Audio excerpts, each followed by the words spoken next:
السلام عليكم ورحمة الله وبركاته. ازيكم يا حبايبي؟ عاملين ايه؟ يا رب تكونوا بألف صحة وبألف خير يا رب. اللهم صل وسلم وبارك على سيدنا محمد.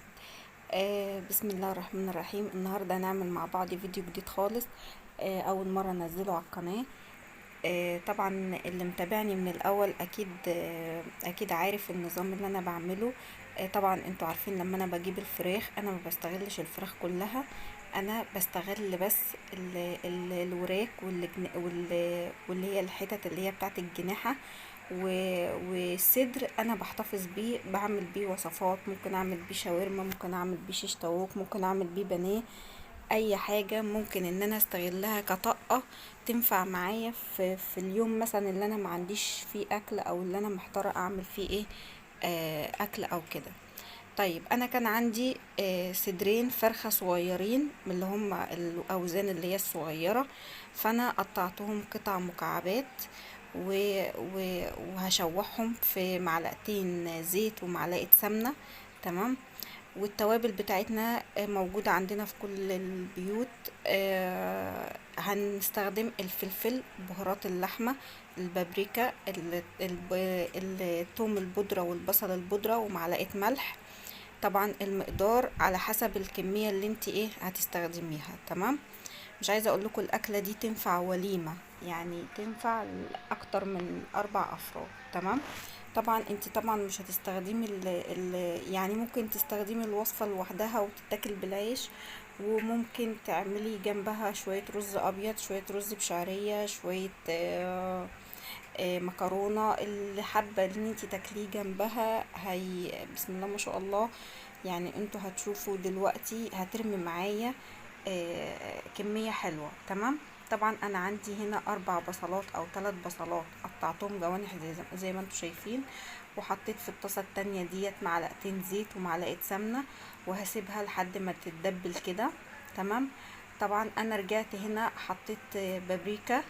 تمام. وشوية شوية بهارات تاني، وهحط كمان شوية خل. طبعا انا كنت ناقعة المكعبات الصدر الفراخ ديت في ليمونة في المحلول بتاعها اللي هو عبارة عن نص ليمونة وشوية ملح وشوية فلفل. تمام. وغسلتهم كويس جدا عشان خاطر لو فيها اي زفارة او اي حاجة تبقى طلعت منها. تمام. هسيبها لحد ما تتشوح خالص وتاخد نص السوا. لو انت عايزة تاخديها تخليها نص سوا، هي كده كده هتتسوى لما تخش الفرن. ولو انت عايزة تسويها، هي عامة صدر الفراخ بالذات بيبقى ناشف، فبيبقى عايز يعني سوا مظبوط عشان ما تشدش في البق او ما تشدش او ما تعملش في السنان. وبالذات ان انا عندي اطفال صغيرين، اول ما حتة لحمة تقف ما بين سنانهم يا ماما انا مش عارفة اطلع دي. فبتبقى بالنسبة لي ان انا لازم ان انا على قد ما اقدر اسوي الفراخ ديت، آه، يعني اسويها حلو حلو قوي يعني. تمام. طبعا اللي عنده اطفال بيبقى عايز يعمل اي حاجة عشان خاطر يخليهم ياكلوا اللحوم والحاجات دي. طبعا انا لو حمرت الفراخ ديت يعني نادر قوي لما بيكملوا المناب بتاعهم او بياكلوا منه حتة. تمام. فانا بحاول ان انا على قد ما اقدر ان انا اجود لهم في الوصفات اللي انا بعملها. لو انا بجيبها من بره هم بياكلوها، يعني لو انا بجيب وجبات من بره ان كانت بتاع كنتاكي، اللي هي قطع الفراخ اللي احنا بنشتريها من بره كنتاكي والحاجات ديت، هم بياكلوها مع البيتزا او الحاجات دي. والله العظيم على قد ما بقدر بعمل عشان ما يجيبوش حاجة من بره. انتوا فاهمين؟ انا ولادي متعودين زي جوزي بالظبط. جوزي متعود على اكل بره، بس مش ده مش عيب فيا، يعني ان انا مش بعمل وصفات او مش بعمل اكلات، لا والله.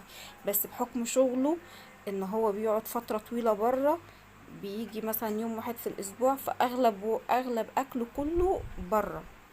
ف واحنا في مكان وهو في مكان تاني، او هو في بلد واحنا في بلد تانية. فلما بيجي مثلا يقول مثلا عايزه اجيب لكم كذا، اعمل لكم كذا، عندي الولاد بمجرد بس ما بيقولوا احنا خارجين يقولوا يا بابا احنا هناكل بره. اذا ما تكون اتعود. انتوا فاهمين قصدي؟ طيب انا عشان ما توهش منكم، عشان انتوا ما تتوهوش مني، انا حطيت على البصل معلقه ملح وشويه فلفل وشويه بهارات لحمه. وحطيت قرن فلفل وقرن شطة. لو حابة هتحطي القرن الشطة يكون حامي زي ما انت عايزة حسب الرغبة.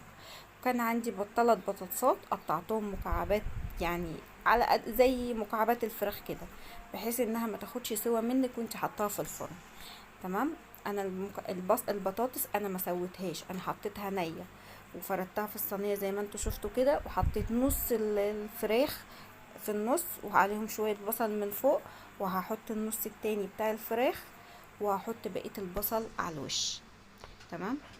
اولا الاكله دي يا جماعه مش مكلفه خالص، مش هتخليكي ان انتي يعني تحتاري في الاكل، وهتكفيك وهتكفي عيلتك. ومش عايزه اقولك انا بصراحه فاض من الصينيه نصها، هخليها لتاني يوم، وهعمل جنبها شويه رز صبحين او بالعيش.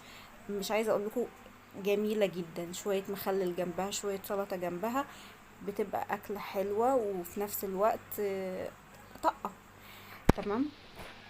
جبت 4 طماطمات ضربتهم في الخلاط مع شوية مية صغيرين، بالظبط جوهم معايا كوبايتين مية، كوبايتين عصير طماطم، من مقدار الكوباية اللي انتوا شفتوها دي.